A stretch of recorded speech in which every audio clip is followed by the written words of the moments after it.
तो करते हैं स्टार्ट। सबसे पहले रिकॉल कर लेते हैं लास्ट क्लास में मैंने आपको क्या क्या चीजें पढ़ा दी हैं, उसके बाद अपना कंटिन्यू करते हैं। तो मेरे को याद दिलाओ लास्ट क्लास में हमने क्या क्या कर लिया था। What is the formula for work done bye constant force?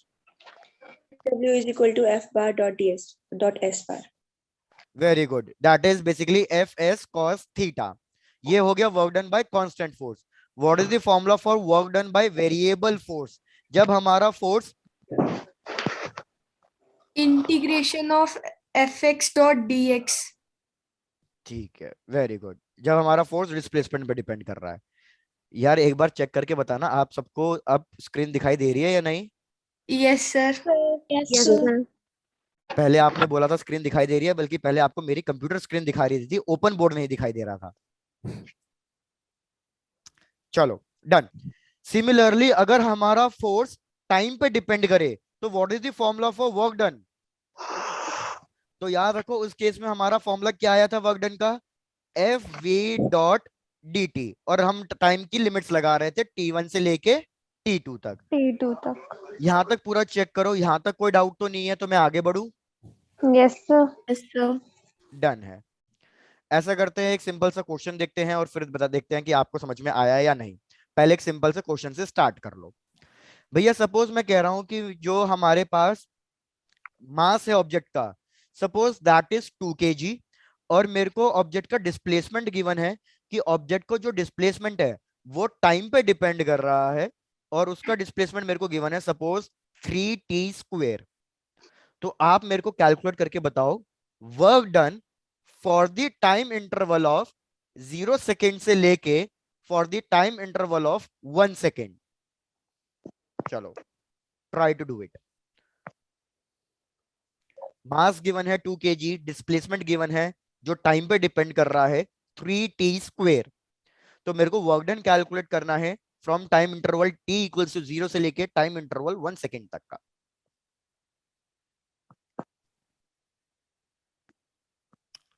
तो ऐसा करें, साथ साथ कैलकुलेट करें। Yes, sir. चलो डन। भाई सबसे पहले हमें x गिवन है, x गिवन है तो हम क्या करेंगे, हम सबसे पहले तो इसकी वेलोसिटी निकालेंगे dx बाय dt करके। मतलब मेरे को करना है डिफरेंशिएट। लास्ट क्लास में ही मैंने आपको डिफरेंशिएशन के भी 2 जनरल रूल बता दिए थे, और इंटीग्रेशन के भी 3 जनरल रूल बता दिए थे। तो इसको डिफरेंशिएट करके बताओ आंसर कितना आएगा। Sir, 60. Very good. तो हम पावर को बनाएंगे कोफिशिएंट, हो जाएगा 6, और पावर में 1 माइनस कर देंगे, तो हमारे पास आ जाएगा वेलोसिटी इज इक्वल टू 60। यार मैंने देखा वेलोसिटी अभी भी टाइम पे डिपेंड कर रही है, तो मतलब ये एक्सेलरेटेड मोशन है, तो मेरे को एक्सेलरेशन भी कैलकुलेट करनी पड़ेगी। एक्सेलरेशन का फॉर्मूला होता है dv बाई dt। तो इसको फिर से डिफरेंशिएट करो और मेरे को बताओ एक्सेलरेशन कितनी आ रही है। Sir, 60. एक्सेलरेशन आएगी सिर्फ 6, क्योंकि अभी पावर 1 है, तो आपने पावर को कोफिशिएंट बनाया। देखो मैं डिफरेंशिएट करके दिखा रहा हूं। आपने पावर को कोफिशिएंट बनाया और फिर पावर में 1 माइनस कर दिया, तो मेरे पास आएगा 6t⁻0। किसी के भी ऊपर अगर पावर 0 होती है तो वो क्या बन जाता है, वो 1 हो जाता है। One. ये हमारे पास आ जाएगा सिर्फ 6। मेरे पास एक्सीलरेशन आ गई, मास गिवन है, तो क्या मैं फोर्स कैलकुलेट कर सकता हूं? हमारे Yes, पास sir. फोर्स का फॉर्मूला होता है मास इनटू एक्सीलरेशन। तो मास की वैल्यू हमें गिवन है 2, एक्सीलरेशन आया 6, तो हमारे पास फोर्स की वैल्यू आ गई 12 न्यूटन। अब मुझे वर्क डन कैलकुलेट करना है, तो मैंने बताया जब भी हमारा जो टाइम डिपेंडेंट टर्म होगा, तो मतलब मैं फॉर्मूला यूज करूंगा F V into D T. तो फोर्स की वैल्यू है 12, मेरे को बताओ वेलोसिटी की वैल्यू कितनी है इधर, 60। 60. Very good. Into D T, इसको इंटीग्रेट करना है। लिमिट्स कहां से कहां तक लगानी है, 0 से लेके 1 तक। 1 तक। तो भैया मेरे को बताओ 6 × 12, ये तो हो गया 72। बच्चा मेरे पास इंटीग्रेशन में डी टी टी, मेरे को बताओ इसका इंटीग्रेशन कितना आएगा।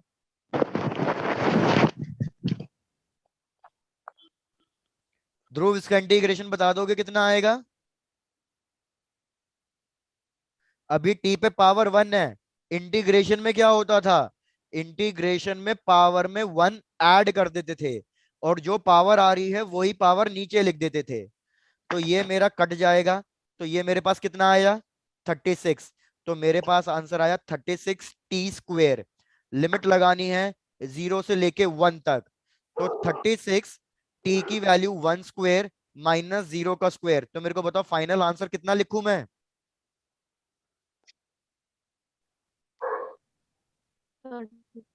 Sir 36। 36. Very good, final answer आ जाएगा 36। चेक कर लो, बिल्कुल याद आ गया कैसे सॉल्व करना है work done by variable force. Yes sir. चलो डन। सर इसका ये फॉर्मूला बता दो एक बार, जो ये फॉर्मूले कंफ्यूजन हो रही थोड़ी सी। इंटीग्रेशन जो वाली में? नहीं नहीं सर, जो स्टार्टिंग का ये ना फॉर्मूला वर्क डन वाला, अच्छा, वो वर्क वाला। डन वाला।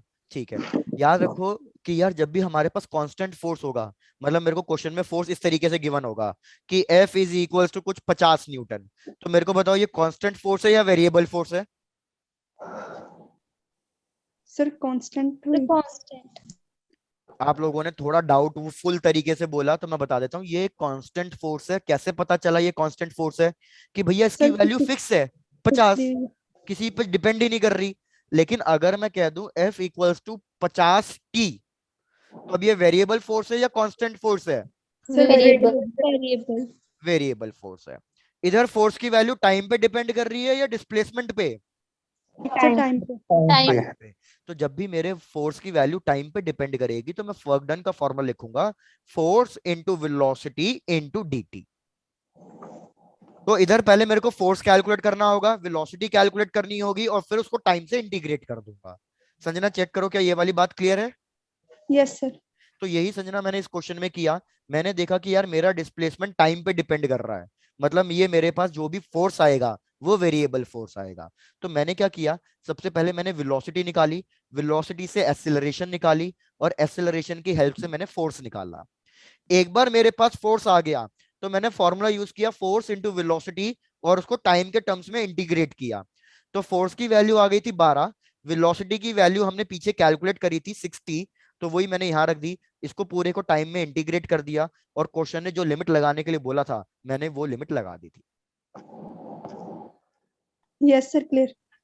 अब दूसरा वाला फॉर्मूला कब यूज करोगे? दूसरा वाला फॉर्मूला तब यूज करोगे जब मैं सपोज आपको कह दूं कि F is equals to 50x। तो अब मेरे को बताओ, अब मेरा फोर्स किस पे डिपेंड कर रहा है, डिस्प्लेसमेंट पे या टाइम पे? डिस्प्लेसमेंट। तो अब की बार तो आप सीधा सीधा F डॉट dx कर दोगे, अब की बार वेलोसिटी फाइंड करने की जरूरत नहीं है, और यहाँ पे लिमिट लगा दोगे जो भी आपको डिस्प्लेसमेंट की लिमिट गिवन होगी। चेक करो यहां तक की पूरी बात क्लियर हो गई अब संजना, और बाकी सबको भी? Yes sir. चलो Yes, भाई, sir. बहुत बढ़िया। तो अब ऐसा करते हैं, अपने थोड़ा सा नेक्स्ट टॉपिक पे आते हैं, नेक्स्ट टॉपिक पे बढ़ते हैं। इस टॉपिक को समझो। Work done by conservative force. हमारे पास कंजर्वेटिव फोर्स कौन कौन से होते हैं और क्या होता है कंजर्वेटिव फोर्स? तो मैं आपको एक एग्जांपल देता हूं, आप मेरे को बताना उसमें आंसर कितना आएगा। भाई मैंने कहा कि ये एक ऑब्जेक्ट है, कोई भी एक ऑब्जेक्ट है, इसका मास गिवन है m। तो मेरे को बताओ इस पे ग्रेविटेशनल फोर्स अभी कौन सा लग रहा होगा? ग्रेविटेशनल फोर्स मतलब इस पे हमारा लग रहा होगा वेट mg। Wait. करेक्ट है यहां तक? Yes, sir. डन। अब मैं क्या कर रहा हूं, इस ऑब्जेक्ट को ऊपर लेके जा रहा हूं। इस ऑब्जेक्ट को मैं ऊपर लेके गया, कितनी हाइट पे? h हाइट पे लेके गया। जैसे ये अज्यूम कर लो कि भैया ये मेरे हाथ में एक ऑब्जेक्ट है, ये मेरा ग्राउंड पे रखा हुआ है, इसको मैं उठाकर ऊपर लेके गया हूं। तो मेरे को बताओ what will be the work done by gravitational force? इतना कैलकुलेट करके बताओ, what will be the work done by gravitational force? Sir mgh तो नहीं आएगा इसका आंसर? वेरी गुड संजना, बिल्कुल सही जा रही हो। तो यार हम लिखेंगे फोर्स इनटू डिस्प्लेसमेंट इनटू इनके बीच का एंगल। तो मैंने देखा कि भैया इनके बीच में फोर्स है mg, डिस्प्लेसमेंट कितना है h, लेकिन फोर्स और डिस्प्लेसमेंट के बीच में एंगल कितना है?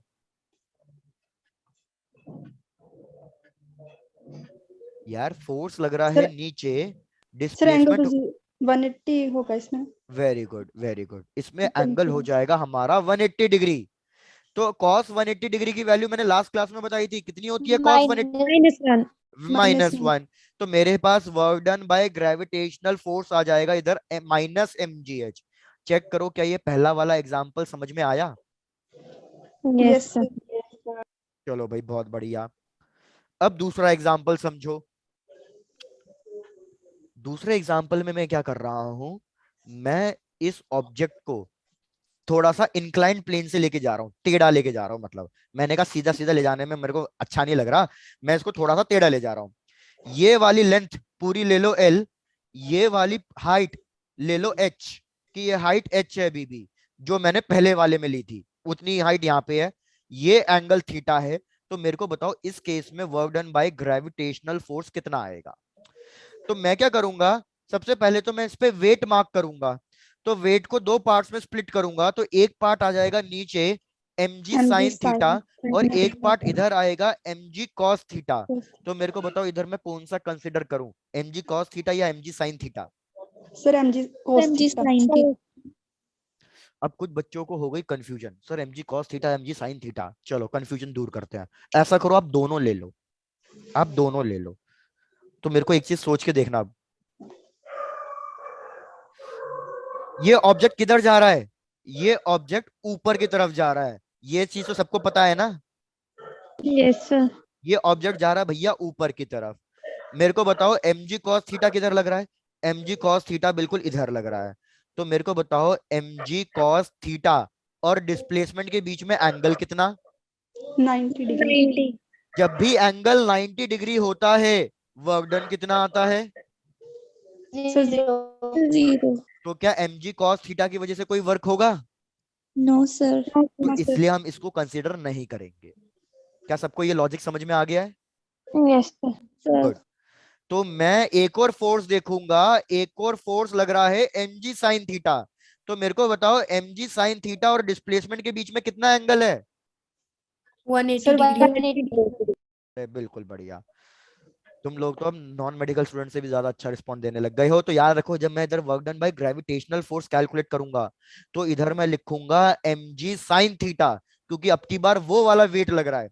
डिस्प्लेसमेंट है ये पूरी की पूरी लेंथ, मैं इसको ऊपर लेके गया हूं, डिस्प्लेसमेंट L है, और इनके बीच में एंगल है 180 डिग्री। तो मेरे पास work done by gravitational force आएगा minus mg L sine theta. अब बस मेरे लिए एक छोटा सा काम कर दो। क्या काम कर दो? आपको ये एक ट्राइंगल दिख रहा था जो मैंने इंक्लाइन प्लेन बनाया था, ये मैंने एक इंक्लाइन प्लेन बनाया था, और मैंने आपको कहा था कि इसमें ये वाली लेंथ L है, ये वाली हाइट H है, और ये एंगल थीटा है। तो क्या आप मेरे को साइन थीटा की वैल्यू लिख के दे सकते हो? साइन थीटा कितना लिखूं मैं? H upon L. Very good. Yes sine sir. Theta का फॉर्मूला होता है परपेंडिकुलर बाय हाइपोटेन्यूज, मतलब L upon H upon. Sir L. L. Very good.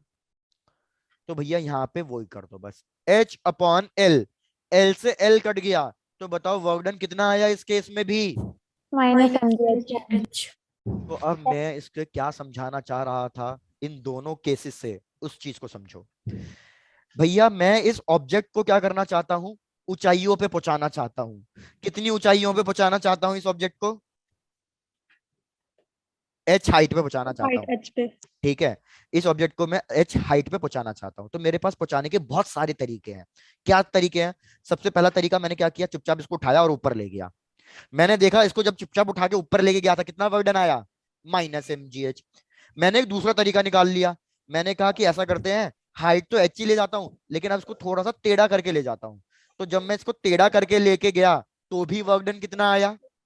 Minus Minus mgh। MGH. तो Minus मेरे को MGH. बताओ क्या ये इस पे डिपेंड कर रहा है, मतलब क्या ये उस पे डिपेंड कर रहा है कि मैं इसको कैसे लेके जा रहा हूँ, सीधा या टेढ़ा? No, sir. No sir. Answer तो सेम आ रहा है. Very good. तो याद रखो हमारा दोनों केसेस में वर्क डन पाथ पे डिपेंड नहीं कर रहा। तो ये चीज याद रखो, work done by gravity does not depends upon path. क्या ये चीज क्लियर हो गई? It Yes only Yes, only sir. Depends upon, ये सिर्फ किस पे डिपेंड करता है? ये सिर्फ डिपेंड करता है कि आप उसको कहां से कहां तक लेके गए हो। मतलब it only depends upon position, कि आप उसको ले जाके कहां पे रख रहे हो। क्या ये चीज क्लियर हो गई? Yes, sir. Yes sir. तो ऐसे फोर्सेस ध्यान रखो, ऐसे फोर्सेस जिनका अगर मैं वर्क डन निकालूं, उनका वर्क डन हमारा, ऐसे फोर्सेस जिनका मैं वर्क डन निकालूं और उनका वर्क डन सिर्फ और सिर्फ पोजीशन पे डिपेंड करे, पाथ पे डिपेंड ना करे, तो ऐसे फोर्सेस को हम कंजर्वेटिव फोर्सेस कहलाते हैं। क्या कंजर्वेटिव फोर्स की डेफिनेशन समझ में आ गई? Yes sir. Yes, sir. तो मैं यहाँ पे लिख रहा हूँ हेडिंग कंजर्वेटिव फोर्स, उसकी डेफिनेशन लिख रहा हूँ, चेक करना आपको समझ में आया है या नहीं आया है। तो कंजर्वेटिव फोर्स की डेफिनेशन होती है वर्क डन बाय सच फोर्सेस, ऐसे फोर्सेस की वजह से अगर हम वर्क डन निकालें, वो work done does not depends upon path, वो उस पर बिल्कुल भी डिपेंड नहीं करेगा कि आप उसको कैसे लेके गए, बस वो उस पर डिपेंड करेगा कि आप उसको कहां लेकर गए। जैसे फॉर एग्जाम्पल, भैया मेरे पास है ना हिमाचल जाने के दो रास्ते हैं। जब मैं दिल्ली से हिमाचल जाता हूं तो एक रास्ता आता है लुधियाना की तरफ से, एक रास्ता आता है चंडीगढ़ की तरफ से। तो क्या इधर रास्ते पे डिपेंड हो रही है चीजें, या सिर्फ इस पे डिपेंड कर रही है कि भाई मेरे को हिमाचल जाना है? सर कि आपको हिमाचल हिमाचल जाना है। बस इस पे मेरे को डिपेंड है कि हिमाचल पहुंचना है। मेरे को अब इससे मतलब नहीं कि ड्राइवर मेरे को लुधियाना से लेके जाए या चंडीगढ़ से लेके जाए, वो उसकी मर्जी है।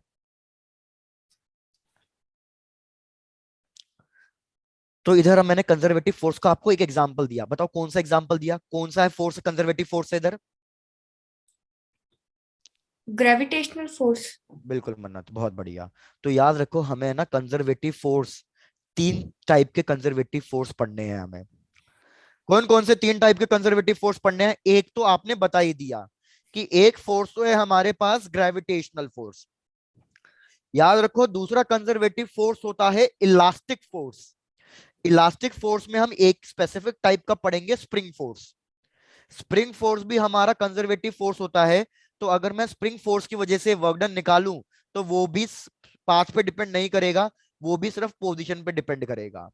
और एक तीसरा कंजर्वेटिव फोर्स होता है इलेक्ट्रोस्टैटिक फोर्स, जो आप ट्वेल्थ में के फर्स्ट चैप्टर में आपने पढ़ा कि हमारा ये जो क्या कहते हैं इलेक्ट्रोस्टैटिक फोर्स होता है, वो भी कंजर्वेटिव फोर्स होता है। उसका भी वर्क डन पाथ पे डिपेंड नहीं करता, सिर्फ पोजीशन पे डिपेंड करता है। तो यहां तक पूरा लिख लो, कोई डाउट हो तो पूछ लो। कौन सी स्लाइड से दिखाऊं? ये नोट डाउन कर ली थी? Yes, sir. ये वाली Yes, sir. करनी है सर ये। करनी है? सर ये कर वाली लो। करनी है। ठीक है कर लो।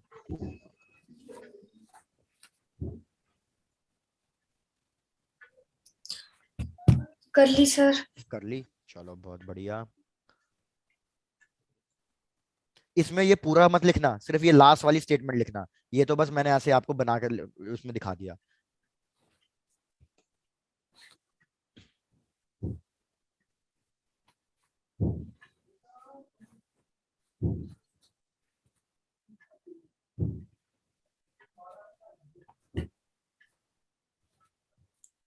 Done sir. डन, चलो। सर एक बार ना पहले वाली दिखा दो मुझे ना। अच्छा आपने समझना ये वाली नहीं लिखी थी है ना? Yes sir. भाई निशांत क्लियर है? ध्रुव?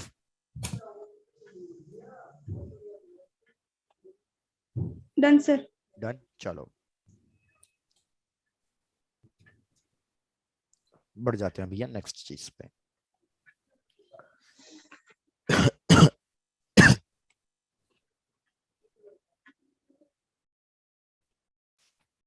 सॉरी, चलो इधर देखो। अब एक छोटी सी चीज पूछ रहा हूँ, चेक करना आपको ये चीज समझ में याद है या नहीं।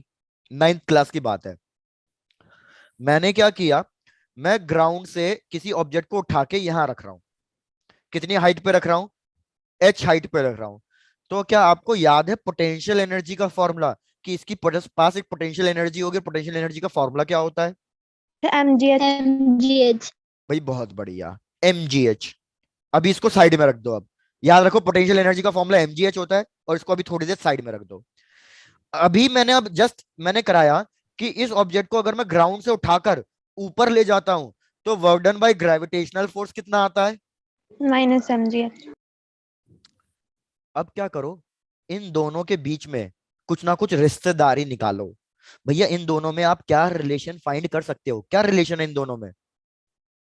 पोटेंशियल एनर्जी वो ग्रेविटेशनल फोर्स के ऑपोजिट है। नहीं। नहीं भैया, दोनों फॉर्मूले बिल्कुल मतलब दोनों वैल्यू बिल्कुल सेम आ रही है। बस एक पॉजिटिव में आ रही है और एक किस में आ रही है, नेगेटिव नेगेटिव साइन में आ रही है। तो यही तो मैं आपको समझाना चाह रहा हूँ इस पूरे चैप्टर में। अब क्या करना है हमें भाई, सीधी सीधी बात है, मैं लिखूंगा कि work done by conservative force, क्योंकि ग्रेविटेशनल मेरा कंजर्वेटिव फोर्स है। Work done by conservative force हमेशा किस में कन्वर्ट होगा, हमेशा minus of change in potential energy में कन्वर्ट होगा। इधर वर्क डन माइनस mgh आया था, तो मैं पोटेंशियल एनर्जी लिखना चाहूं तो मैं लिख सकता हूं माइनस ऑफ माइनस mgh। तो मेरे पास पोटेंशियल एनर्जी का फॉर्मूला आ जाएगा mgh। क्या ये जो इनके बीच में रिश्तेदारी मैंने निकाली, रिलेशन निकाला, ये क्लियर है? Yes, sir. बिल्कुल बढ़िया। Yes, sir. ये नीचे भैया याद रख लेना, मैंने छोटा सा लिखा है कंजर्वेटिव, शॉर्ट फॉर्म में लिखा है CONS, कंजर्वेटिव, तो समझ जाना। Done done done. अब इसमें एक दिक्कत है, क्या दिक्कत है वो चीज को भी समझो। ये मैंने ये ट्रायंगल साइन बनाया है, ये ट्रायंगल साइन क्या कहलाता है हमारा, डेल्टा। इसका मतलब क्या होता है, सर चेंज। इसका मतलब होता है चेंज। तो इधर मेरे को चेंज इन पोटेंशियल एनर्जी लिखना है। अब जरा इस चीज को नेक्स्ट स्लाइड पे समझो। भाई मैंने लिखा work done by conservative force is minus of change in potential energy. Change in potential energy मतलब अगर हम किसी भी चीज का चेंज फाइंड करें तो हम हमेशा लिखते हैं final potential energy minus initial potential energy. मैंने माइनस साइन मल्टीप्लाई कर दिया अंदर भी, तो मेरे पास work done by conservative force आया initial potential energy minus final potential energy. क्या ये फॉर्मूला बिल्कुल याद हो जाएगा, समझ में आ गया है? Yes, sir. डन। अब मेरा आपसे क्या क्वेश्चन है उसको ध्यान से समझो। भाई हमने work done by gravitational force calculate किया, वो आया माइनस mgh। मैंने पोटेंशियल एनर्जी लिख दिया, वो आई mgh। लेकिन वर्क डन का फॉर्मूला होता है चेंज इन पोटेंशियल एनर्जी। तो ये कौन सी पोटेंशियल एनर्जी है, इनिशियल है, फाइनल है या टोटल है? Total. Sir, total. तो याद रखो हम क्या करते हैं, मेरे को बताओ अगर ये ऑब्जेक्ट ग्राउंड पे है तो इसकी हाइट कितनी है ऑब्जेक्ट की, अगर ये ग्राउंड पे है तो? 0। Zero. तो अगर हाइट 0 है तो पोटेंशियल एनर्जी कितनी आएगी? Zero. Zero. तो याद रखो हमने क्या किया, हमने ग्राउंड को अपना रेफरेंस मान लिया। मैंने ग्राउंड को एक ऐसी जगह मान ली जहां पे पोटेंशियल एनर्जी 0 है। अब मैं जो भी चीज कैलकुलेट करूंगा वो इस ग्राउंड के ऊपर कैलकुलेट करूंगा। तो इससे आपको क्या पता चलना चाहिए, इससे आपको ये चीज समझ में आनी चाहिए कि जब भी मैं पोटेंशियल एनर्जी कैलकुलेट करूं मेरे को कहीं ना कहीं एक रेफरेंस लेना पड़ेगा। और रेफरेंस का मतलब क्या है, जहां पे पोटेंशियल एनर्जी कितनी होनी चाहिए, Zero. 0 होनी चाहिए। क्या यहां तक की भी चीज क्लियर है? Yes sir. sir. तो हमने क्या किया था, यहाँ पे इनिशियल पोटेंशियल एनर्जी को 0 ले लिया था, तो इसलिए इधर मेरे पास फाइनल पोटेंशियल एनर्जी mgh के बराबर आ गई थी। तो आप क्या करो, आपको ये सब नहीं लिखना, आप बस डायरेक्टली ये वाला फॉर्मूला याद रखो, यहाँ तक नोट डाउन कर लो, फिर आगे बढ़ते हैं। Done, sir. डन, चलो भाई बहुत बढ़िया। तो इसी के बेसिस पे एक क्वेश्चन दे दूं, सॉल्व करोगे? Yes, Yes. sir. चलो बढ़िया भाई, बहुत इंपॉर्टेंट क्वेश्चन है, ध्यान देना, चेक करना समझ में आ रहा है या नहीं आ रहा। हमने क्या किया, हमने एक पेंडुलम लिया, इसका मास है m, इस पेंडुलम की लेंथ है l। इस पेंडुलम को मैंने ऑसिलेट करा दिया और कहीं ना कहीं यहां तक पहुंचा दिया। कितने एंगल पे पहुंचा दिया, मैंने इसको थीटा एंगल पे पहुंचा दिया। ये वाली लेंथ भी कितनी होगी, एल ही होगी, क्योंकि लेंथ थोड़ी चेंज हो जाएगी, वो तो एल ही रहेगी।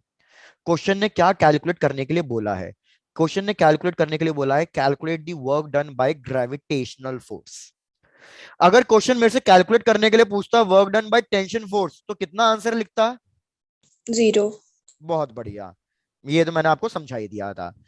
तो पहले अब यहाँ तक का क्वेश्चन लिख लो, फिर हम साथ में सॉल्व करना स्टार्ट करते हैं। चेक करना आपको स्टेप बाय स्टेप सही चीजें समझ में आएंगी या नहीं। Done, sir. डन, चलो। सबसे पहला काम भैया, क्वेश्चन ने बोला है कैलकुलेट करना work done by gravitational force, तो सबसे पहली चीज ग्रेविटेशनल फोर्स तो मार्क कर दें, फिर सोचेंगे आगे की कहानी। तो भैया ग्रेविटेशनल फोर्स कहाँ लग रहा है, ग्रेविटेशनल फोर्स तो हमेशा बिल्कुल नीचे की तरफ लगता है, mg। तो मेरे को बताओ अगर मैं ग्रेविटेशनल फोर्स की बात कर रहा हूं, अब चेक करो डिस्प्लेसमेंट कौन कौन सी डायरेक्शन में हो रहा है। भाई ध्यान देना अब जो मैं बोल रहा हूं, मेरा पेंडुलम पहले यहाँ पे था, ये जो पेंडुलम की बॉल है वो यहाँ थी, मैंने पेंडुलम की बॉल को ऊपर पहुंचा दिया कहीं ना कहीं यहाँ पे। तो अगर आप एक चीज नोटिस करो, मेरे ये जो पेंडुलम की बॉल है ये दो डिस्प्लेसमेंट कवर कर रही है। कौन कौन से दो डिस्प्लेसमेंट कवर कर रही है? वो एक डिस्प्लेसमेंट जा रही है आगे की तरफ, बॉल अपनी इनिशियल पोजीशन से आगे गई है, इस डिस्प्लेसमेंट को मान लेते हैं एक्स, और यहां लिख देता हूं ये है मेरी इनिशियल पोजीशन और ये है मेरी फाइनल पोजीशन। चेक करो पहले, ये एक्स डिस्प्लेसमेंट समझ में आया कि ये कैसे हॉरिजॉन्टल गई? Yes sir. Yes sir. Doubt है तो पूछ लो, डाउट है क्या? No sir. डन। सर। ऊपर से साथ के साथ देखो, ये इनिशियल पोजीशन से ऊपर भी गई है कहीं ना कहीं, तो इसने कहीं ना कहीं वाई एक्सिस में भी डिस्प्लेसमेंट कवर किया है। तो आप मेरे को ये बताओ, मेरे को कौन सा डिस्प्लेसमेंट लेना चाहिए, एक्स वाला या वाई वाला? सर वाला। दोनों। चलो पलविंदर, मैं तुम्हारी बात मान लेता हूँ, ऐसा करता हूँ दोनों ले लेता हूँ। तो पलविंदर अब एक चीज सोचना, ठीक है?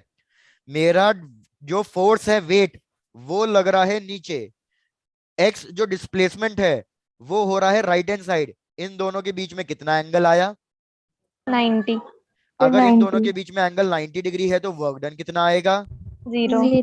तो क्या मेरे को एक्स वाला 0 डिस्प्लेसमेंट लेना चाहिए? No sir. Very good. तो याद रखना, हम एक्स वाला डिस्प्लेसमेंट नहीं लेंगे। अब मैं आपको इसको याद रखने का एक दूसरा तरीका भी बता देता हूँ। दूसरा तरीका क्या है, आप बस ये देखो कि फोर्स कौन सी डायरेक्शन में लग रहा है, और जो आपको डिस्प्लेसमेंट लेना है, डिस्प्लेसमेंट भी उसी डायरेक्शन वाला लो।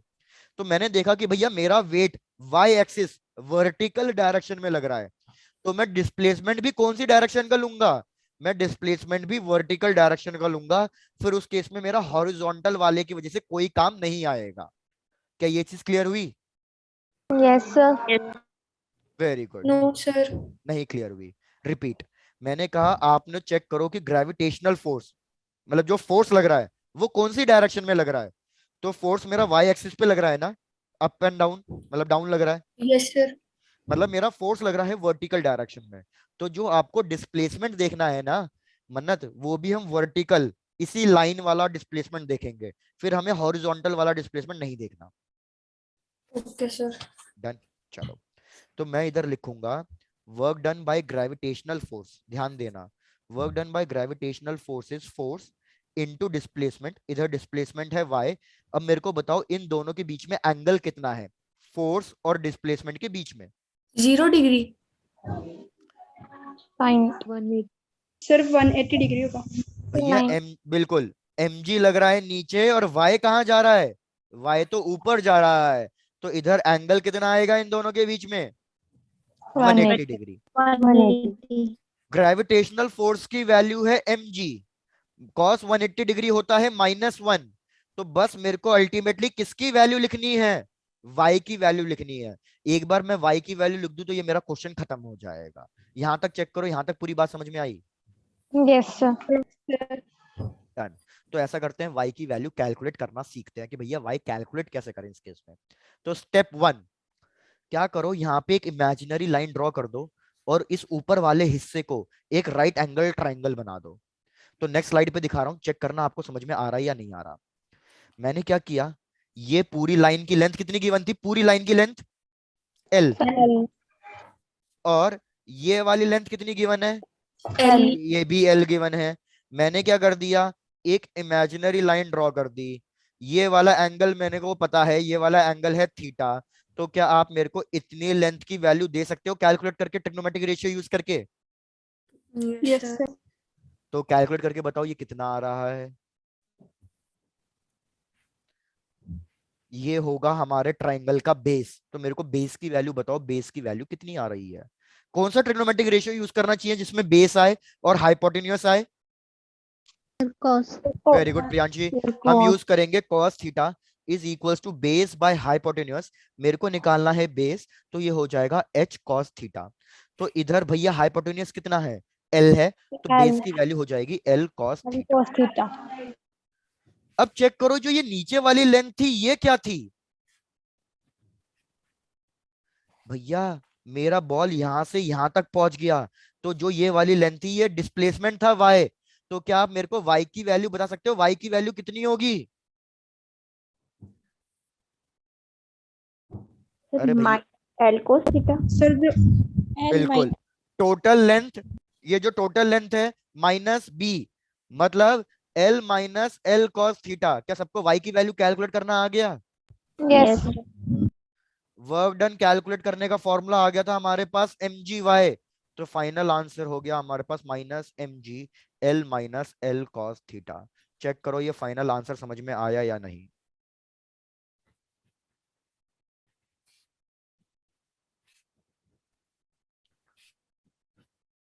और किसी को लगे कि सर नहीं समझ में आया तो रिपीट करा लेना, पूछ लेना कि क्या करना है सर।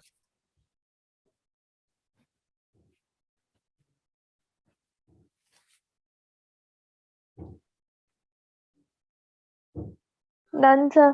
डन। चलो तो एक एक करके पूछ लेते हैं। रुचि, दोनों बरवाल एंड शर्मा, क्लियर है? Yes, sir. ठीक है, शर्मा जी ने कुछ नहीं बोला, Yes, sir. अब ठीक है। सक्षम, यस सर। ध्रुव, ठीक है, डन। क्या बात है भाई, चलो तो बढ़ते हैं आगे।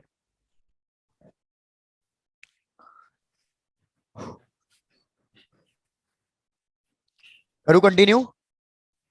Yes, sir. चलो Yes. Let's see. भैया मैं सीधी सीधी बात क्या करना चाह रहा हूं, मैं आपको स्प्रिंग फोर्स का फॉर्मूला देना चाह रहा हूं। स्प्रिंग फोर्स का फॉर्मूला अगर आपको नहीं पता, स्प्रिंग फोर्स का फॉर्मूला होता है माइनस के एक्स। के क्या होता है? के होता है हमारे पास स्प्रिंग कांस्टेंट, मतलब ये तो कांस्टेंट है। और एक्स क्या है? एक्स क्या होता है? Displacement. Very good. लेकिन डिस्प्लेसमेंट कहां से होता है ये? तो याद रखो, it is the displacement from natural length. Spring की नेचुरल लेंथ से। नेचुरल लेंथ का मतलब क्या होता है? कि ऐसी स्प्रिंग जो ना तो स्ट्रेच्ड हो ना तो कंप्रेस्ड हो, वो बिल्कुल ओरिजिनल अपने साइज जितनी हो। तो मेरे को सबसे पहले तो ये बताओ कि ये वेरिएबल फोर्स है या ये कांस्टेंट फोर्स है? Variable. Very variable good. तो अगर ये वेरिएबल फोर्स है और फोर्स का फॉर्मूला डिस्प्लेसमेंट पे डिपेंड कर रहा है, तो हमें अगर work done by spring force calculate करना पड़े तो मैं कौन सा फॉर्मूला यूज करूं? सर डिस्प्लेसमेंट वाला। Displacement. Very good. तो that is F dot D X. और यहाँ पे अब लिमिट्स लगा दूंगा कि मैंने स्प्रिंग को कहां से कहां तक स्ट्रेच किया है। तो ये मैं लगा दूंगा x1 से लेके xf तक। xi का मतलब, x1 का मतलब क्या है? कि मैंने स्प्रिंग को कितना स्टार्ट कराया डिस्प्लेस कराना, इनिशियल डिस्प्लेसमेंट, और कितना फाइनल फाइनल। करा दिया। अरे 90 कौन बोल रहा है? सर वो मेरा भाई बोल रहा है पीछे ना। अच्छा, डन, अच्छी बात है। वो भी पढ़ रहा है तुम्हारे साथ साथ? Yes sir. Very good. चलो तो यार अब क्या करेंगे, हम इसकी डेरिवेशन नहीं देख रहे, मैं आपको फाइनल फॉर्मूला बता रहा हूं, आप फाइनल फॉर्मूला देखना सिर्फ, डेरिवेशन हम नहीं कर रहे हैं। तो अगर मैं इसका फाइनल फॉर्मूला करूंगा तो मेरे पास फाइनल आंसर आएगा हाफ ऑफ के x I square minus of half of के एक्स एफ स्क्वेयर। तो अगर आप इधर फिर से नोटिस करो, मेरा वर्क डन सिर्फ इनिशियल पोजीशन और फाइनल पोजीशन पे डिपेंड कर रहा है। तो जो मेरा स्प्रिंग फोर्स होगा वो भी कैसा फोर्स होगा? Conservative. Very good, spring force भी हमारा कंजर्वेटिव फोर्स होगा। अरे भैया ये बात तो मैंने आपको पहले बता दी थी या नहीं बता दी थी कि कंजर्वेटिव फोर्स हमारे पास तीन टाइप के हैं, ग्रेविटेशन, स्प्रिंग फोर्स और इलेक्ट्रोस्टैटिक फोर्स। तो स्प्रिंग फोर्स की वजह से जो वर्क डन आना चाहिए था वो भी सिर्फ और सिर्फ पोजीशन पे डिपेंड करना चाहिए था। तो इधर हमने देखा कि हमारा जो वर्क डन है वो सिर्फ और सिर्फ पोजीशन पे डिपेंड कर रहा है, एक्स आई और एक्स एफ। जहां पे याद रखना, एक्स आई इनिशियल डिस्प्लेसमेंट है, एक्स एफ फाइनल डिस्प्लेसमेंट है। अब सपोज मैं कह रहा हूं कि जो मेरी स्प्रिंग है वो नेचुरल लेंथ से स्टार्ट कर रही है। अगर स्प्रिंग मेरी नेचुरल लेंथ से स्टार्ट कर रही है तो उस केस में एक्स आई की वैल्यू 0 हो जाती है। तो इस केस में वर्क डन कितना आ जाएगा? माइनस ऑफ हाफ के एक्स एफ स्क्वेयर। अगर वर्क डन नेगेटिव में आ रहा है तो आप इसको इस चीज से रिलेट कर सकते हो, वर्क डन बाय ग्रेविटी भी माइनस एम जी एच आ रहा था, तो पोटेंशियल एनर्जी कितनी आई थी ग्रेविटी वाली? Minus mgh. Plus M G H आई थी। भूल गए? रिपीट, मैंने कहा जब हमने work done by gravitational force निकाला था तो माइनस mgh आया था, तो जब हमने पोटेंशियल एनर्जी निकाली थी तो प्लस mgh हो गया था। तो सिमिलरली मेरे को Yes. बताओ, अगर मैं potential energy in a spring निकालूं तो उसका फॉर्मूला क्या हो जाना चाहिए? प्लस हाफ Plus के half x square. x square. तो क्या ये फॉर्मूला समझ में आ गया आपको? Yes Yes. सर। तो अब मैं Yes. पूरा क्वेश्चन स्प्रिंग पे दूंगा। मैं उसमें ये बोलूंगा कि find the potential energy stored in the spring. तो मतलब आप उस केस में फॉर्मूला यूज करोगे हाफ के एक्स स्क्वायर, जहां पे एक्स होगा फाइनल डिस्प्लेसमेंट, अगर स्प्रिंग नेचुरल लेंथ से स्टार्ट हो रही है तो। और अगर स्प्रिंग नेचुरल लेंथ से स्टार्ट नहीं हो रही तो उस केस में फिर आपको ये वाला फॉर्मूला यूज करना पड़ जाएगा। तो ये पूरा नोट डाउन कर लो, ये हमने बात करी, डिस्कस करा स्प्रिंग फोर्स के लिए। Done, sir. डन है, वेरी गुड। Yes, sir.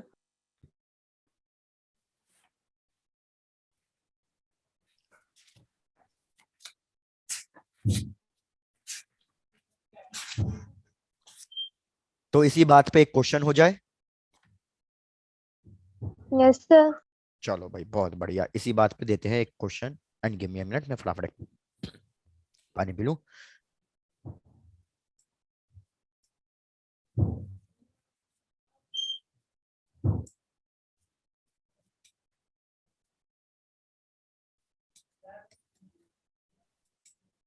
चलो लेट्स स्टार्ट।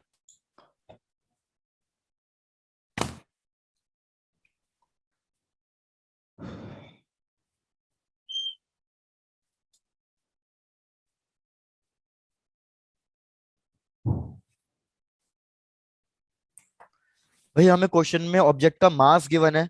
ऑब्जेक्ट का मास ले लो 2 kg। मेरे को पता है कि ये मूव कर रहा है किसी एक वेलोसिटी से। वेलोसिटी की वैल्यू ले लो, क्वेश्चन में गिवन है 10 मीटर पर सेकेंड। ये स्प्रिंग अभी अपनी नेचुरल लेंथ पे है। इसका स्प्रिंग कांस्टेंट कुछ ना कुछ हमें गिवन है। स्प्रिंग कांस्टेंट की वैल्यू ले लो, सपोज 100 न्यूटन पर मीटर। आपको क्वेश्चन क्या कैलकुलेट करने के लिए बोल रहा है? Find the maximum compression in the spring. सबसे पहले आप क्वेश्चन लिख लो, फिर इसका कॉन्सेप्ट डिस्कस करेंगे कि इसको भैया सॉल्व करना कैसे है। पहले आप क्वेश्चन लिख लो पूरा। Done, sir. Answer. डन, चलो भाई बहुत बढ़िया। अब मेरे को बताओ, ऑब्जेक्ट को पकड़ो पहले तो। भैया मैंने ब्लॉक को देखा, ब्लॉक के पास मास है, ब्लॉक के पास वेलोसिटी है। तो जब भी किसी ऑब्जेक्ट के पास वेलोसिटी होती है, नाइन्थ क्लास वाली चीजें याद करो, जब भी कोई चीज मूव करती है तो उसके पास कौन सी एनर्जी होती है? Kinetic energy. Very good. तो क्या मैं लिख सकता हूं initial kinetic energy of block? Formula क्या होता है काइनेटिक एनर्जी का? Half M V square.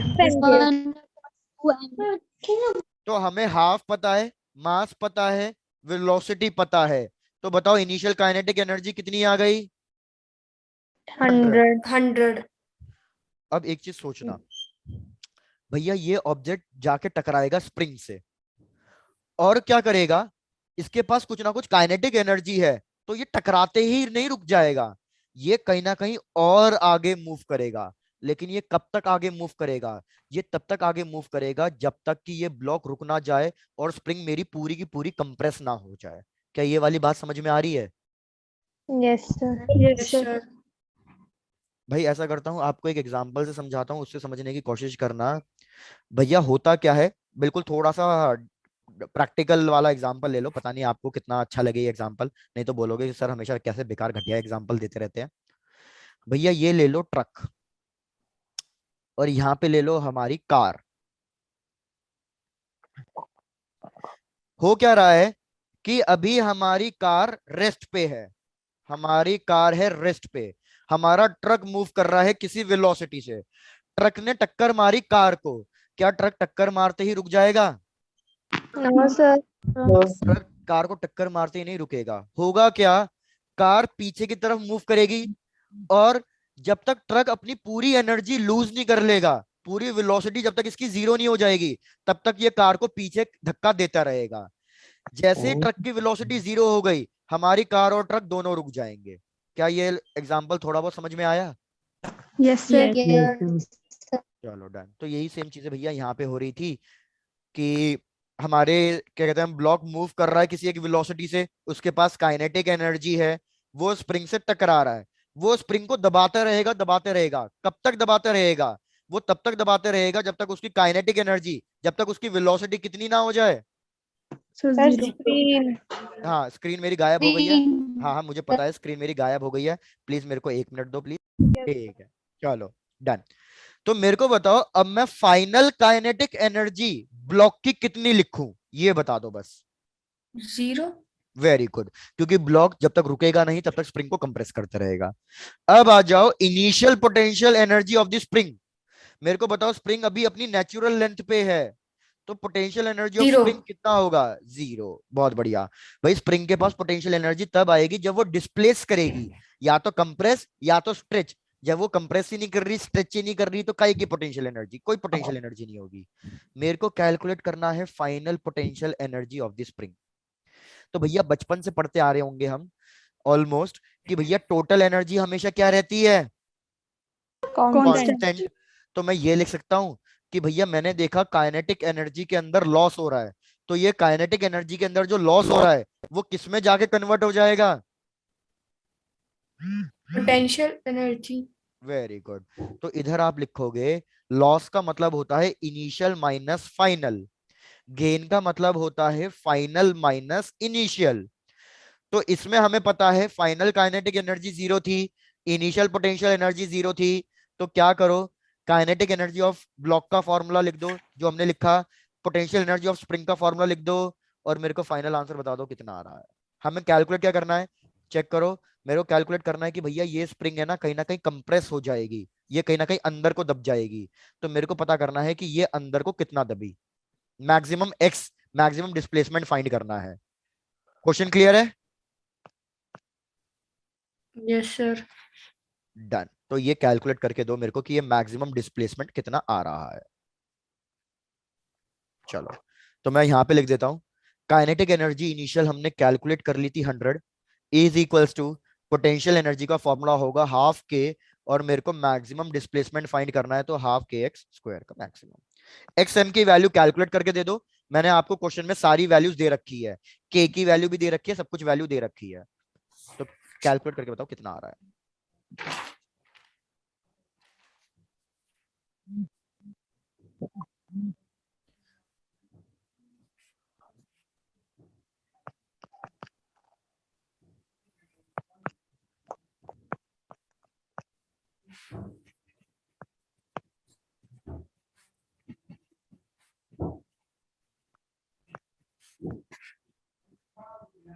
अरे अब तक आंसर नहीं आया, इतना सिंपल सा सादा सा।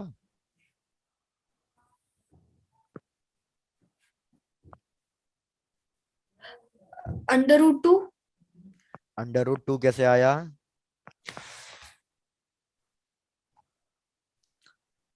अच्छा, मैंने स्क्वायर रूट नहीं किया, माय मिस्टेक माय मिस्टेक। हाँ फिर ठीक है, बिल्कुल मेरी गलती।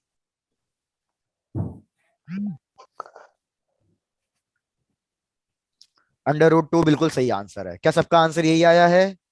Yes. चलो बढ़िया, यहां तक कंप्लीट करो, फिर आगे देखेंगे। सर ये जो वैल्यूज पुट की ना वो नहीं पता चल रहा। अच्छा ठीक है, डन। इस लास्ट स्टेप को मिटा देते हैं। मेरे को बताओ, यहां से मैं एक्स एम की स्क्वायर की वैल्यू निकालना चाहता हूं, तो 2 को यहां पे क्रॉस मल्टीप्लाई कर दूं, यस सर तो मेरे पास हो जाएगा 2 × 100, और ये के कहां चले जाएगा? डिनोमिनेटर में। यहां तक की चीजें क्लियर है? नहीं यस सर। क्लियर है ना संजना? डन। तो मेरे पास आ गया ऊपर 200 डिवाइडेड बाय के, तो मैंने के की वैल्यू दे रखी थी 100, तो मैंने इसको 100 से डिवाइड कर दिया। तो मेरे पास एक्स स्क्वायर की वैल्यू संजना आ रही है 2, तो एक्स की वैल्यू कितनी आएगी? √2। अब क्लियर है या रिपीट करूं फिर से? Sir yes sir. सर जो ये 100 है ना वो 100 किसकी वैल्यू है ये नहीं यहाँ से मतलब अच्छा, ये ये वाला नहीं 100 समझ आ किसकी रहा। वैल्यू है? सर ये वाली वैल्यूज हाँ जी। देखो, फाइनल काइनेटिक एनर्जी कितनी हो गई थी? 0। 0। इनिशियल काइनेटिक एनर्जी किसकी थी? ब्लॉक की, और हमने वो ब्लॉक यहाँ पे की। कैलकुलेट करके रखी ना 100, मैंने ये रखी है वहां पे। Yes sir. तो इनिशियल काइनेटिक एनर्जी मैंने रख दी 100, फाइनल काइनेटिक एनर्जी थी 0, बाकी सब कुछ एज इट इज। संजना पूरा डाउट क्लियर है या अभी भी कुछ डाउट है? यस सर मैं एक बार ट्राई खुद कर। हाँ ट्राई कर लो फिर से खुद से।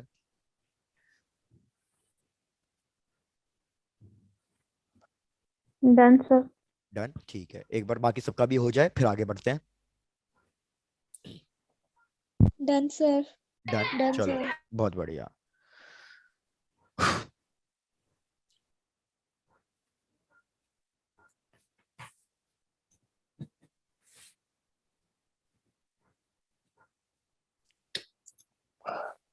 चलो, अब जरा इस कॉन्सेप्ट को समझो, थोड़ा सा चेक करो ये चीज समझ में आ रही है या नहीं आ रही है।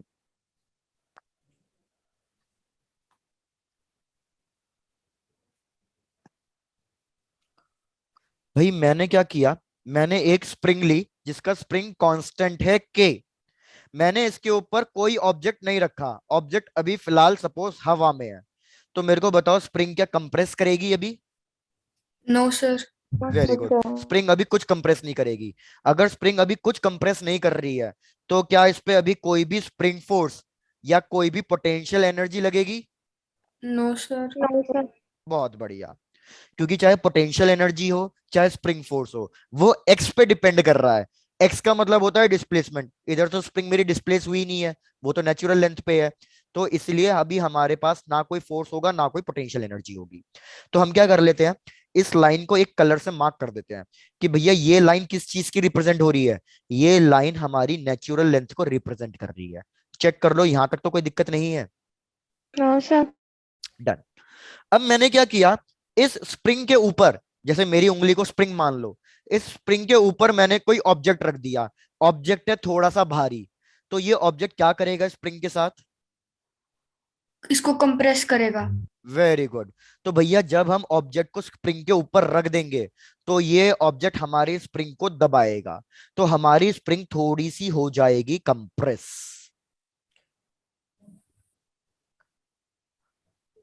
अब जब ऑब्जेक्ट स्प्रिंग को दबा रहा है तो चेक करो इस पे कौन कौन से फोर्सेस लग रहे हैं। सबसे पहले नीचे कौन सा फोर्स लग रहा है? फिर एमजी। mg। ऊपर कौन सा फोर्स लग रहा है? तो नॉर्मल। नॉर्मल। नॉर्मल तो तब लगता है जब किसी सरफेस से कांटेक्ट में हो, इधर किसी सरफेस के साथ कांटेक्ट में नहीं है वो। Tension force. इधर ऊपर लगेगा स्प्रिंग फोर्स। ये चीज नहीं समझ में आई, रिपीट करूं? यस। चलो इधर समझो। आपने 9th क्लास में ये वाली चीज पढ़ी होगी। सबसे पहले स्प्रिंग फोर्स का फॉर्मूला बताओ, फिर आगे डिस्कस करेंगे। What is the formula for spring force? Half sir minus minus आगे के माइनस के एक्स। भैया माइंड में छाप लो ये चीजें। स्प्रिंग फोर्स का फॉर्मूला माइनस के एक्स, और अगर पोटेंशियल एनर्जी पूछता स्प्रिंग की तो हाफ के एक्स स्क्वेयर। बस इतना याद रखो। तो मेरे को बताओ स्प्रिंग फोर्स एक्स पे डिपेंड कर रहा है तो ये वेरिएबल फोर्स है। ये माइनस साइन का मतलब क्या है इधर? इधर माइनस साइन का मतलब ये है कि जो हमारा स्प्रिंग फोर्स लगेगा वो हमेशा अपोजिट टू द डिस्प्लेसमेंट लगेगा। क्या ये बात समझ में आ रही है? Yes sir. तो सपोज मैं कह रहा हूं कि ये मैंने एक स्प्रिंग ली, ये इसकी नेचुरल लेंथ है, मतलब यहां तक ना तो स्ट्रेच है ना तो कंप्रेस है।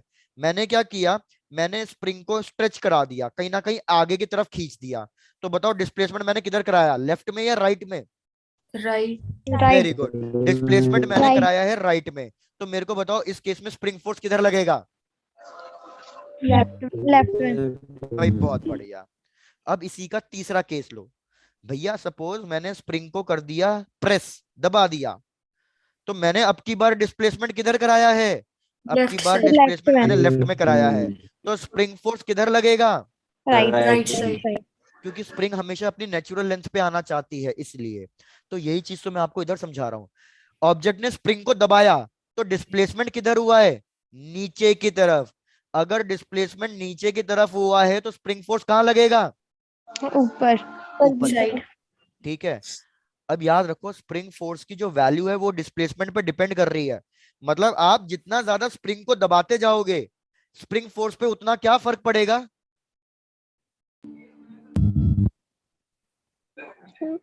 सर वो इंक्रीज हो गया। सब कुछ भूल गए, सब कुछ भूल गए, रिपीट, स्टार्टिंग में आ जाओ।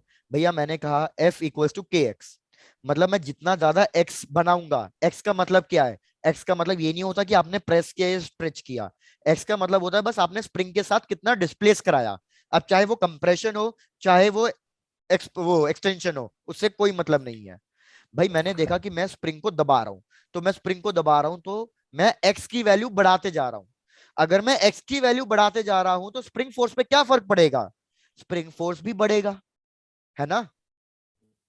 Yes sir. डन। अब होगा क्या, भैया मेरा ये ब्लॉक क्या कर रहा था, अब इस तरीके से इमेजिन करो, ये मेरा ब्लॉक क्या कर रहा था, ये अपने वेट की वजह से स्प्रिंग को दबाए जा रहा था, दबाए जा रहा था। जैसे ये स्प्रिंग को दबाए जा रहा था, एक्स की वैल्यू बढ़ रही थी और ऊपर वाला जो स्प्रिंग फोर्स है उसकी वैल्यू भी बढ़ रही थी।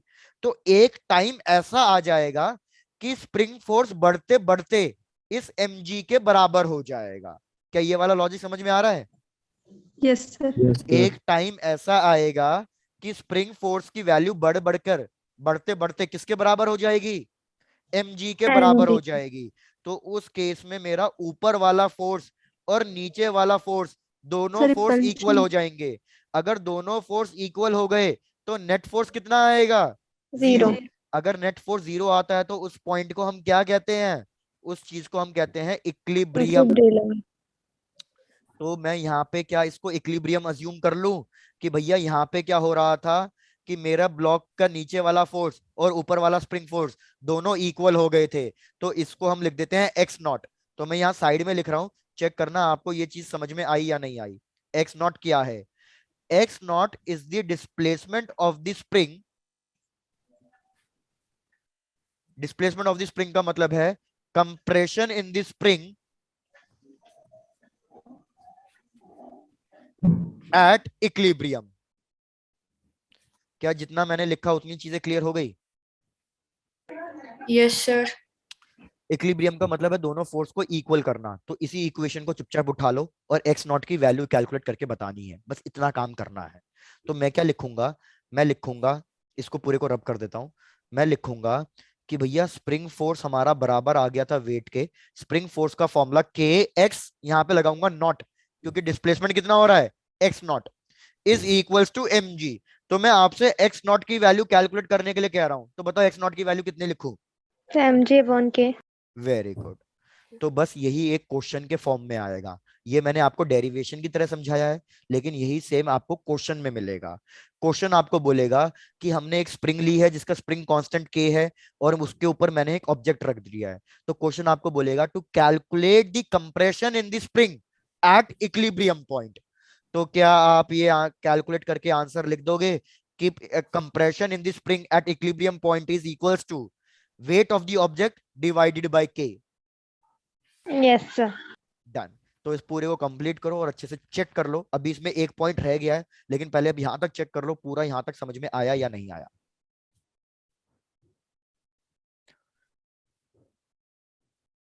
done sir done. चल नेक्स्ट आगे बढ़ते हैं। सबका यहां तक कंप्लीट हो गया है ना पूरा। yes sir चलो yes आगे आ जाते हैं।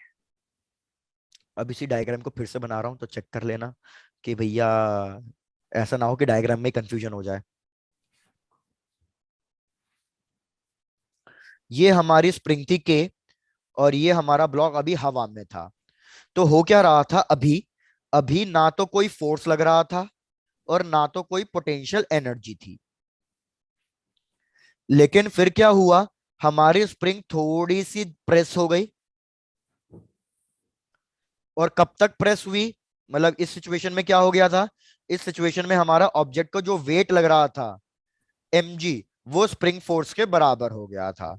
तो जब हमारा स्प्रिंग फोर्स mg के बराबर हो गया था तो इसको हमने इक्विलिब्रियम पॉइंट कह दिया था और इसके लिए हमारे पास एक्स नॉट की वैल्यू mg बाई के आ गई थी। इस वाली लाइन को मैंने येलो से ड्रॉ किया था, इस वाली लाइन को मैंने व्हाइट से ड्रॉ किया था।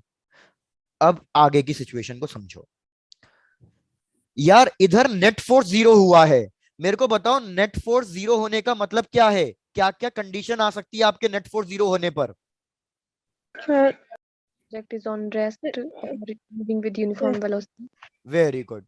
नेट फोर्स जीरो होने पे या तो मेरा ऑब्जेक्ट रेस्ट पे आ जाएगा और अगर वो मूव कर रहा है तो वो मूव करता रहेगा, लेकिन कितनी वेलोसिटी से मूव करेगा? कांस्टेंट वेलोसिटी से मूव Yes. करेगा। तो भैया ये चीज अब यहाँ पे होगी। हो क्या रहा था, ऑब्जेक्ट मेरा नीचे जा रहा था, नीचे जा रहा था, वो स्प्रिंग को दबाते जा रहा था, और उसने स्प्रिंग को अभी कब तक दबाया? जब तक ऊपर वाला फोर्स और नीचे वाला फोर्स बराबर ना हो जाए। तो नेट फोर्स तो जीरो आ गया, लेकिन अब ऑब्जेक्ट यहाँ पे रुकेगा नहीं, ऑब्जेक्ट अभी और नीचे जाएगा। और नीचे क्यों जाएगा? क्योंकि इस वाले पॉइंट पे तो नेट फोर्स जीरो हुआ है। नेट फोर्स जीरो होने का मतलब है ये ऑब्जेक्ट मूव कर रहा था, तो अब ये और मूव करेगा, और ये कांस्टेंट वेलोसिटी से मूव करेगा। क्या ये चीज समझ में आई? Yes, sir. भाई पक्का सबको क्लियर है ना कि अभी ये और नीचे जाएगा? Yes, Yes, sir. sir. Done. नहीं तो आप है ना, बेस्ट बेस्ट हम फालतू में इतना डिस्कशन क्यों कर रहे हैं? ये वाला example low.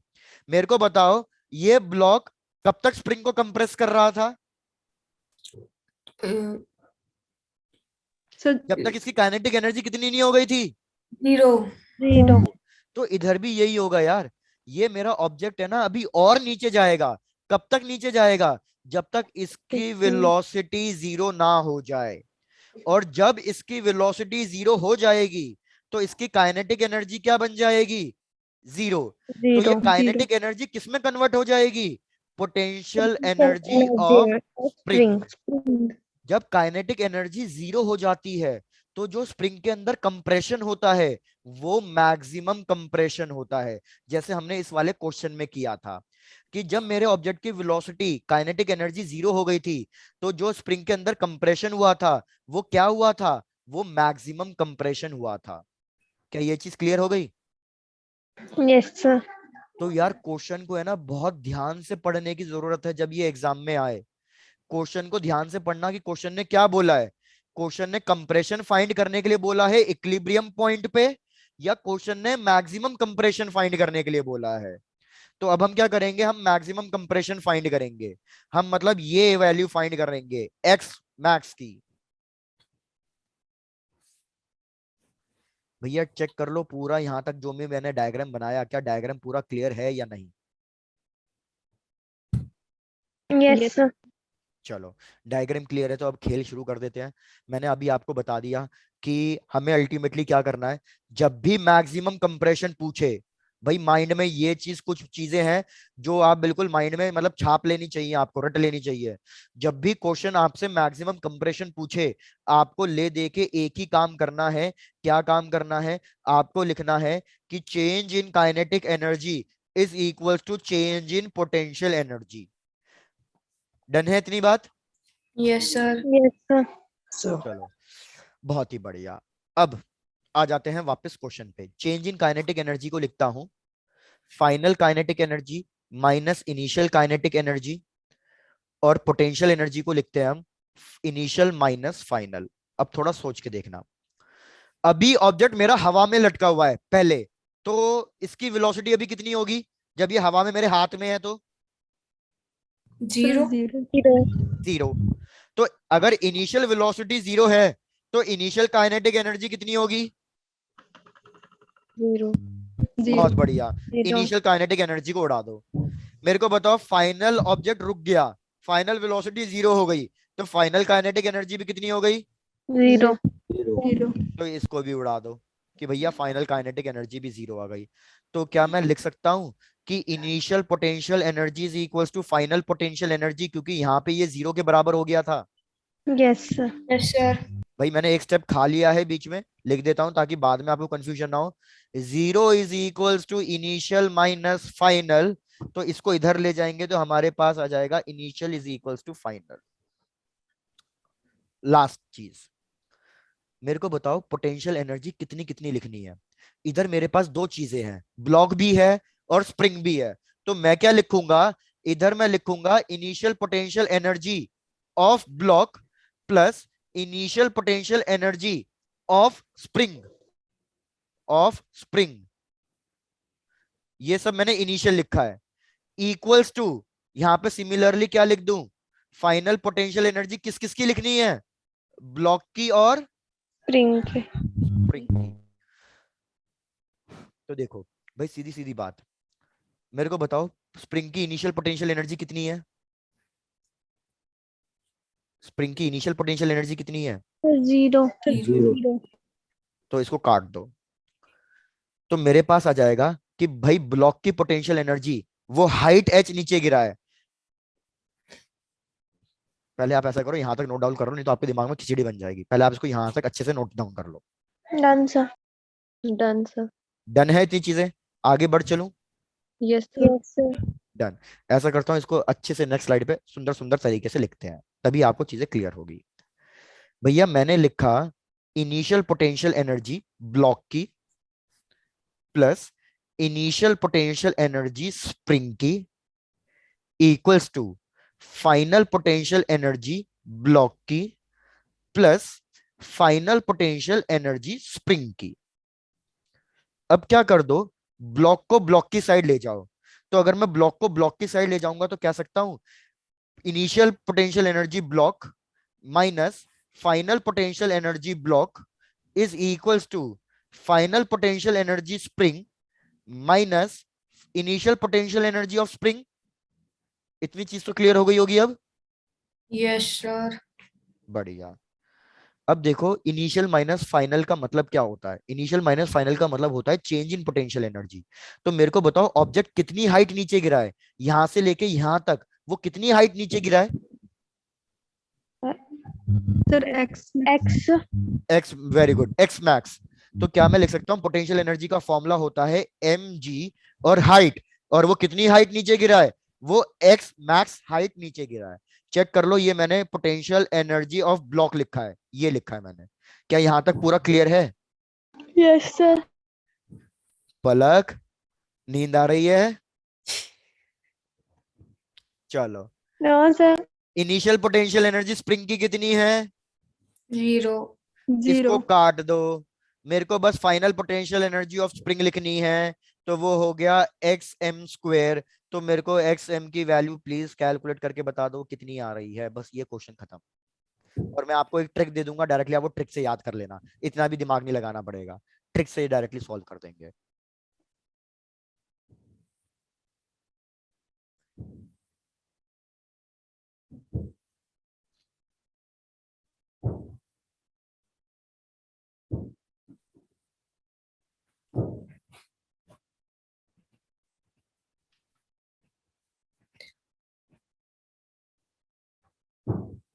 To M ji upon के। वेरी गुड, ये आंसर आना चाहिए 2 mg/k। तो बस एक लास्ट चीज नोट डाउन कर लो, और दैट्स इट फॉर टुडे। अगर आप देखो, जब मैंने इक्विलिब्रियम पॉइंट पे निकाला था तो मेरी एक्स नॉट की वैल्यू आई थी mg/k, और जब मैंने मैक्सिमम कंप्रेशन निकाला तो वो आया 2 mg/k।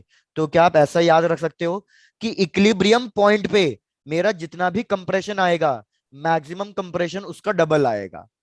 Yes, sir. लेकिन ये सिर्फ और सिर्फ वर्टिकल स्प्रिंग के लिए होगा, हॉरिजॉन्टल स्प्रिंग के लिए नहीं होगा। वर्टिकल स्प्रिंग के लिए होगा, हॉरिजॉन्टल के लिए मत अप्लाई करना इस चीज को। तो बस इतना याद रख लो, आपका काम इसी से हो जाएगा। Yes, sir.